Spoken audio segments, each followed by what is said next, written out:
Puss in Boots, the perfect adventure. Once upon a time, in a land where windmills spun tales and rivers whispered secrets, there lived an old miller. When he decided it was time to move on to the great bakery in the sky, he left his 3 sons with a quirky inheritance. The oldest got the trusty windmill practical, right? The middle son got a donkey, a bit stubborn, but useful. And the youngest, poor chap, inherited a cat. The youngest son, let's call him Jack, sighed dramatically. My brothers have businesses. They can make flour and deliver goods. What am I supposed to do with a cat? Maybe I'll have to eat him and make mittens out of his fur. Now, this was no ordinary cat. This cat, with a flick of his tail and a twinkle in his eye, suddenly spoke. Whoa there, boss! Hold your horses, or rather, your hungry thoughts.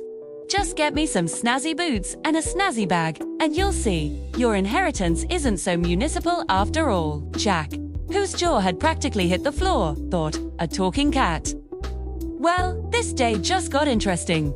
So, he did as the cat asked, slipping on his new shiny boots. Puss, for that was his name, looked absolutely dashing.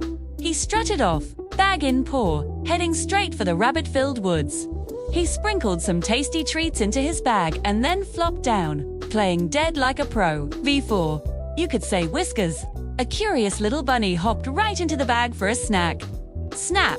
Puss pulled the string, and voila! One fresh, bewildered rabbit. Puss, puffing out his chest with pride, marched directly to the royal palace.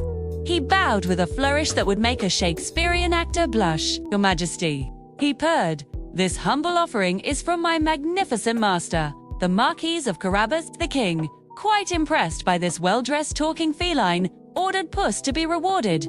For months, Puss made a name for himself, bringing the king gifts of plump partridges and juicy hares, always declaring they were from the fabulous Marquis of Carabas. The king started to wonder about this mysterious, generous marquis. One sunny day, Puss caught wind of a juicy bit of gossip. The king and his dazzlingly beautiful daughter were going for a carriage ride along the river. Puss zoomed back to Jack. Listen up, boss. If you follow my lead, luck will be showering us like catnip on a scratching post. Go take a dip in the river and leave the rest to me. Jack, now a firm believer in Puss's crazy schemes, stripped down and splashed into the river.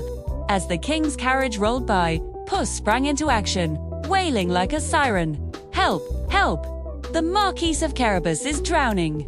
The king, recognizing his favorite furball, immediately sent his guards to rescue the Marquis. Meanwhile, Puss, with a dramatic flair, sobbed that while his master was swimming, sneaky thieves had snatched his clothes. He'd actually hidden them behind a bush. The king, ever so generous, ordered his finest, most sparkly royal outfit to be brought for the Marquis. Decked out in luxurious silks and glittering jewels, Jack looked like a true prince. The princess, well, let's just say her heart did a little flutter kick. The king invited the handsome Marquis to join them in the carriage. Puss, practically bursting with joy, dashed ahead. He spotted some farmers harvesting wheat and gave them a stern look. Listen up, if the king asks whose fields these are, you'd better say they belong to the Marquis of Carabas, or you'll be turned into scarecrow stuffing. When the king rolled by and inquired, the terrified farmers all chirped, "The Marquis of Carabas, your Majesty." The king was amazed at the Marquis's vast wealth. Puss kept running ahead, repeating his friendly warnings to everyone they passed, from fields to forests. Finally, Puss arrived at a truly enormous, magnificent castle. This was the lair of a giant, grumpy ogre who was famously rich. Puss, cool as a cucumber, strolled in. "Oh, mighty ogre," he purred. "I've heard tales of your incredible magic. They say you can transform into any creature, like a ferocious lion or a colossal elephant."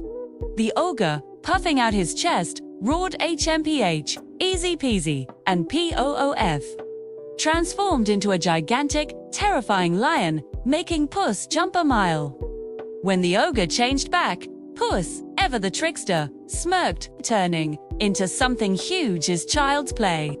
But I bet you can't transform into something teeny tiny, like a little mouse.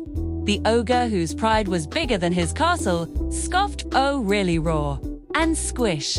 He transformed into a minuscule mouse. Gulp! Puss, quick as a flash, pounced and swallowed the mouse hole. Just as the king's carriage arrived at the splendid castle, Puss bounded out. "Welcome, Your Majesty, to the magnificent castle of the Marquis of Carabas." The king was utterly speechless at the young man's seemingly endless riches. "My dear Marquis," he boomed, "would you do me the honor of marrying my daughter?" Jack, grinning from ear to ear, bowed his head in a happy yes. The wedding was held that very day.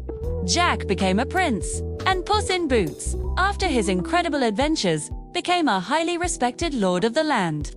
He never had to chase a mouse again. Unless it was for fun, of course.